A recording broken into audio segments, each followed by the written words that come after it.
কাল থেকে টঙ্গীর তুরাগ নদীর তীরে শুরু হচ্ছে বিশ্ব ইজতেমার তৃতীয় পর্ব। বিশ্ব মার্কাজ নিজাম উদ্দিন অর্থাৎ সাদপন্থী মুসল্লিরা এই পর্বের ইজতেমায় অংশ নিচ্ছেন।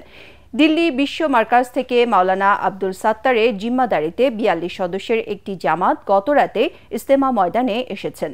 রাতেই মাশওয়ারা করেছেন তারা। তৃতীয় পর্বের ইজতেমায় অংশ নিতে ইতোমধ্যে বিপুল সংখ্যক বিদেশি মেহমান ময়দানে হাজির হয়েছেন। সকাল থেকে দলে দলে মুসল্লিরা যাচ্ছেন ইজতেমা ময়দানে।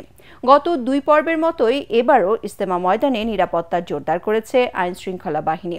এদিকে Gazipur metropolitan police commissioner doctor Nazmul Karim Khan বলেছেন, ডেভিল হান্ট অপারেশনে গ্রেপ্তার এড়াতে কিছু সন্ত্রাসী বিশ্ব ইজতেমার তাবলিগ জামাতকে বেছে নিতে পারে।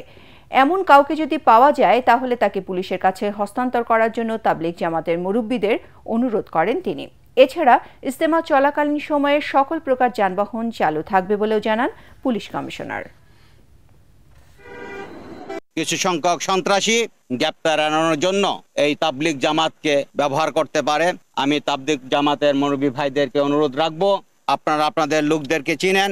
যদি কোনো আগন্তুক কোনো সন্ত্রাসী আপনার মনে হয় দেশের অন্য প্রান্ত থেকে ডেভিল হান্টের নামে আমরা যেই অভিযান চালাচ্ছি সেই অভিযানের প্রেক্ষিতে আপনার এখানে এসে ভর করছে, আপনাকে অস্থিতিশীল করার চেষ্টা করছে, আপনারা সেটি লক্ষ্য রেখে আমাদের হাতে ধরিয়ে দিবেন।